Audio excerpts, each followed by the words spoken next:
Olá, pessoal. Estamos aqui mais uma vez para um bate-papo com a Claudete Alves, bate-papo elucidador. Oi, Claudete, tudo bem? Tudo bem. Prazer novamente estar aqui. Não, eu sempre gosto. Claudete, aqui no Brasil a gente tem um problema com a falta de médicos, principalmente nos finais de semana, nas periferias. Parece que ninguém quer muito trabalhar para esse povo. O que é que você propôs no seu mandato para que isso fosse melhorado? Então, eu sempre pensei em situações que resolvam o problema, né? Então, eu apresentei um projeto onde a Prefeitura de São Paulo poderia fazer um convênio com o Ministério da Saúde, onde formaria em 5 áreas jovens da periferia em cursos de medicina, porque a gente sabe que no Brasil quem faz medicina são os mais abastados. Né? Exato, uma classe média, enfim. E aí o grande problema, não adianta aumentar salário, fazer concurso, o problema da falta de médicos até hoje nas periferias não é porque falta médicos, é um problema de classe. Então, imagine, se a gente tem pessoas só da classe média que faz medicina, é claro que eles não vão querer estar no fundão da Tiradentes, de Parelheiros, do Grajaú, da freguesia da Brasilândia, nos finais de semana à noite, porque o shopping não está aberto, não tem o clube de tênis, não tem o restaurante da sua periferia. E aí nós pensamos num projeto discutido com várias pessoas do movimento de saúde que visava a prefeitura fazer essa seleção de jovens nas periferias em 5 áreas: cirurgia geral, ginecologia, clínica médica, pediatria e ortopedia. E aí a prefeitura, num convênio com o Ministério da Saúde, bancaria nas faculdades a formação desses jovens e, ao se formarem, a partir da residência e por igual período da formação, pensando no mínimo de 7 anos com a residência e a especialização, esses jovens teriam que obrigatoriamente exercerem a sua medicina no local da seleção, ou seja, nos bairros periféricos. Isso iria fazer com que acabasse a médio prazo o problema de falta de médicos, que esse é o maior problema, né? Então, médicos formados pelo povo, como é em Cuba. Então, não se tem problema. Pobre faz medicina. É regional, né? Cada um trabalha na sua região, né? Então, pobre faz medicina. E esse projeto, a gente não conseguiu aprová-lo a tempo hábil, porque terminou o meu mandato, mas ele foi aprovado numa Conferência Nacional de Saúde, onde a gente submeteu a conferência e as pessoas deram sim a aprovar a abaixo-assinado. Infelizmente, quem ficou no meu lugar, ou os que poderiam tocar, não o fizeram. O ano passado, inclusive, eu sugeri ao atual ministro Padilha que retomasse essa proposta. E isso o seu mandato propôs bem antes do programa Mais Médicos, né? Sim, bem antes. Foi logo no início. Então, o Mais Médico foi importante e é importante, sim. Mas enquanto esses jovens não se formassem, então você tem esses paliativos, né? Sim. Mas, de fato, um programa como esse, e eu ainda acredito que enquanto não tiver um investimento massivo para possibilitar jovens da periferia a serem médicos, a exercerem essa função, e para isso tem que cursar medicina, nós não vamos resolver o problema de médico. Então, aí fica a dica. Falando um pouco da saúde da mulher, seu mandato foi pioneiro em levantar a bola da vacina do HPV, né, que salva milhares de mulheres do câncer de útero, que é um câncer muito, muito, enfim, agressivo, né? Então, isso tem uma historinha que eu vou contar rapidamente. Pode contar. Eu fui para uma consulta ginecológica. De rotina. E aí eu soube pelo médico que havia essa vacina. E eu me considero uma pessoa bem informada, eu nunca tinha ouvido nenhum outro médico, eu tinha um bom convênio médico e nunca tinham me falado a respeito. E aí eu fui consultar outras pessoas que também não sabiam.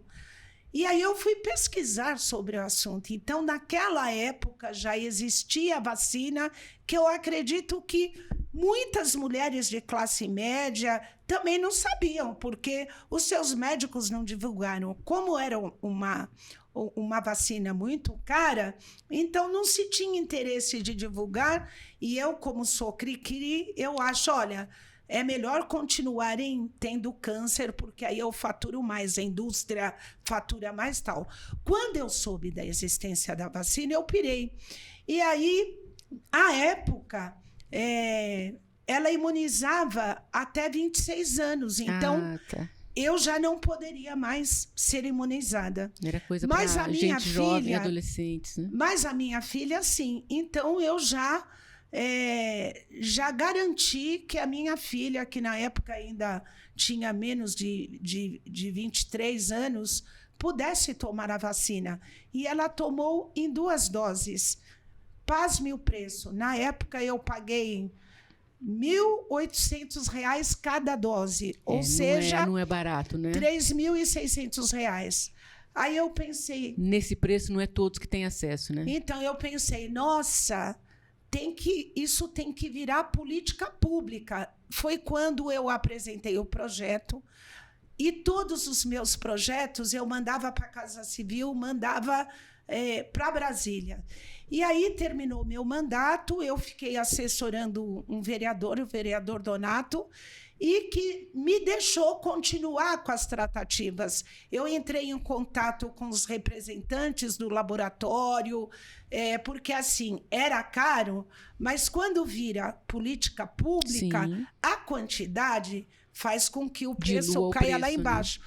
E eu fui a primeira a entrar em contato com os representantes do laboratório que se interessaram, e aí eu disse a eles, olha, procure deputadas, principalmente do Congresso Nacional, porque tem que virar política nacional. E assim eles fizeram.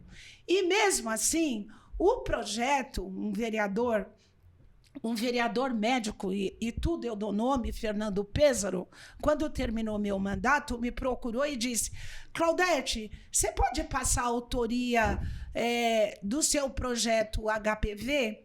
É um projeto fantástico, eu nunca tinha pensado nisso. Aí eu falei, deixa de ser cara de pau, Pézaro. Você pode, se você quiser pedir a coautoria, como você está no mandato e eu não, então eu passo para você. Respeite a minha história, né? Sim. Então, você quer a autoria eu não dou.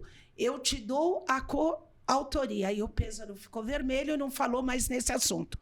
Aí um vereador do meu partido deu um Ctrl+C, Ctrl+V e aprovou. Mas aí uma vereadora do meu partido também, numa audiência pública que ele fez sobre o projeto que ele aprovou, aí ela disse, olha, eu quero aqui registrar que é importante, mas esse projeto já tinha aprovação em primeira da ex-vereadora Claudete Alves. Por que é importante registrar isso? Porque desqualificam os mandatos, principalmente de mulheres negras. Então, isso é de uma relevância. E aí eu fiz uma pesquisa em todo o território nacional, a primeira propositura para vacinar mulheres contra o HPV, que hoje já evoluiu, né? A vacina já tem uma cobertura muito maior para meninos e para meninas. É importante que a população se vacine, porque pode evitar, não é milhares, milhões de mortes de um dos cânceres mais agressivos, que é o câncer de útero, né? Tanto para meninos como para meninas. Então, vacine essa moçada, porque hoje virou política pública no SUS, né? Ainda bem. Então, a história... Eu acho que essa talvez seja a contribuição mais forte que o nosso mandato deu em relação à saúde da mulher. E todos esses assuntos que a gente está falando aqui sobre saúde ou mesmo sobre outras pastas, quem quiser saber mais, nós vamos disponibilizar o link, aí você acessa e fica sabendo mais detalhes sobre esses assuntos, tá bom? E vamos falar da saúde da população negra agora. Fala. Posso falar? Pode falar. Bom, é assim, a raça é humana, né? Criar a raça e desumanizar parte delas. Agora, tem questões biológicas que são específicas, que têm a ver com a composição genética, com a melanina, com o biotipo, tal. Enfim, eu não sou da área da saúde, mas eu sempre soube disso. E tem algumas doenças que a população negra que tem uma prevalência maior na população negra por uma série de fatores que a medicina explica. Uma delas são os traços falciforme, anemia falciforme. Então, ela é mais característica na população negra. E aí, meu mandato entrou em contato com a associação das famílias que têm pessoas com esse problema de saúde. E aí nós fomos estudar. E aí a gente descobriu, por exemplo, Conceição, que, na época, os prontos-socorros municipais, os hospitais municipais, as unidades de saúde, não sabia nada sobre a doença. Porque um dos problemas dessa doença é detectar, né? Então... E nos chegaram casos, por exemplo, de priapismo. O que é priapismo? O pênis do menino fica incha, né? Endurecido. E na escola, muitos eram expulsos da sala, ia a cartinha para os pais, era chamada a atenção. Com muita dor, né? Dói muito. Chamada a atenção achando que o menino estava se masturbando na sala de aula. E não era nada disso, era porque ele era portador de anemia falciforme. Eu estou trazendo esse exemplo para dizer o quanto a ignorância pode cometer injustiças. E aí esses meninos eram punidos, quando, na verdade, a dor era tão intensa e onde já se sabia do que se tinha para minimizar essas dores, essa criança tinha que ir para um pronto-socorro e teria que tirar um pouco do sangue, né, do pênis, que aí voltava no estado... Em repouso. Em repouso e terminava as dores, mas não era isso que acontecia. A grande maioria dos profissionais da saúde, por quê? A medicina brasileira, até hoje, com raríssimas exceções, não trata das especificidades étnicas nos cursos de medicina.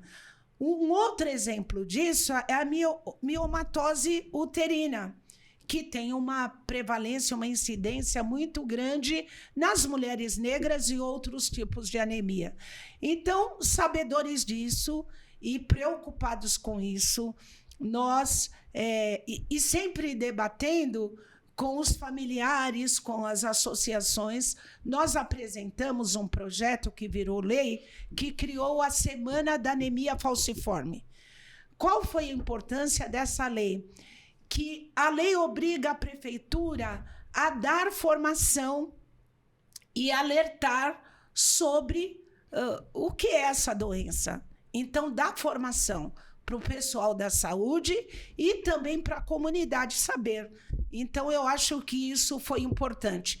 Até então, nós tínhamos só o teste do pezinho do ex-vereador finado, vereador Néder, né, deputado estadual, que foi vítima aí da Covid, mas nós avançamos por criar a semana, que foi uma grande contribuição, sem contar da Associação dos Portadores de Vitiligo e outras que nós demos conta também de pensar em legislações apoiadoras, né? porque o conhecimento salva Sim, também. sim. Então, eu acho que nosso mandato deu vazão a todas essas reivindicações. E preparar, né, o profissional de medicina para esse assunto é muito importante, Sim, né? claro. Porque, conforme você falou do caso lá dos meninos, ninguém sabe como lidar, né? Não sabiam. Não sabiam, sim, desculpa. Agora sabe. Ainda bem. E, por fim, se você me permite, Claro. rapidamente... Não, fica à vontade. Eu quero dizer da importância do DNA África. Eu não tive tempo de apresentar esse projeto nem de aprová-lo, mas pedi para o vereador com quem eu fiquei após o término do meu mandato, o vereador Donato, apresentar esse projeto. Esse projeto, para além que também eu acho que faz parte da saúde, você resgatar o seu pertencimento, e eu entendo que seria uma forma de reparação de política pública, ele possibilita para todos que fazem esse DNA todo o seu conhecimento genético, né? É incrível. Então, o SUS ter isso, as unidades de saúde ter isso, sendo nós a maioria da população, isso pode agilizar muitos tratamentos, medicação que um pode, outro não pode, enfim, detectar doenças de prevalências que podem acometer as pessoas. Então, ainda tem isso. É porque o projeto foi aprovado no município de São Paulo e, lamentavelmente, o prefeito Ricardo Nunes o vetou. E aí a gente espera que a Câmara derrube esse veto, porque garantir o acesso ao exame do DNA África pode ser uma contribuição importantíssima para ajudar na solução dos problemas da saúde da população negra. Sim, porque tem muitos descendentes de negro que nascem com a pele mais clara e pode, enfim, pode ser portador, né, do traço falciforme, a gente nem sabe, né? E não é só o traço, aí o DNA é completo, né? Imagina, você tem mapeado toda a genética do indivíduo, né? E aí você constitui um banco de dados que pode se conversar. Sim. Então, de uma grande contribuição para a medicina. Então, vamos torcer para essa aprovação, né? Então, da saúde, eu acho, fizemos outras coisas, Vamos falar da construção do Hospital de Cidade Tiradentes, que Cidade Tiradentes é tão emblemática, né? É um bairro negro de São Paulo. E, enfim, né? É verdade.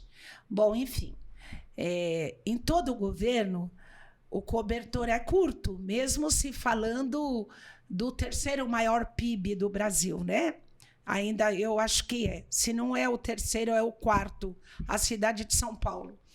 E aí tinha um debate, principalmente as regiões periféricas, elas tinham necessidade e ainda têm da construção de grandes hospitais. Hospitais completos, né, que dê conta de um atendimento global, de cirurgias complexas, enfim. E aí tinha um debate. A Zona Norte queria, a Zona Sul queria, e na Leste eu entendia que precisava priorizar a construção do debate da cidade de Tiradentes. E aí se discute entre a bancada, no interior do governo, e eu acho que a nossa contribuição de convencimento para a prefeita decidir que o primeiro hospital a ser priorizado e ser construído era na Tiradentes, venceu. Então, eu fico muito feliz de ter dado essa contribuição e saiu na imprensa, eu lá no lançamento da pedra fundamental da construção. E ao término do nosso mandato, nós entregamos já com 80% do hospital construído, né? Faltando para o próximo prefeito apenas mobiliário, as últimas adequações. Então, nós podemos dizer que Hoje, se a cidade de Tiradentes tem um hospital, teve muito a ver com a movimentação do nosso mandato. Então, muito bem, parabéns é isso. por tudo. Então, gente, esse assunto saúde, nós podíamos ficar aqui bem mais 1 hora e tal, mas quem quiser saber mais detalhes vai acessar o link que nós vamos deixar publicado aqui, e até a próxima conversa, então.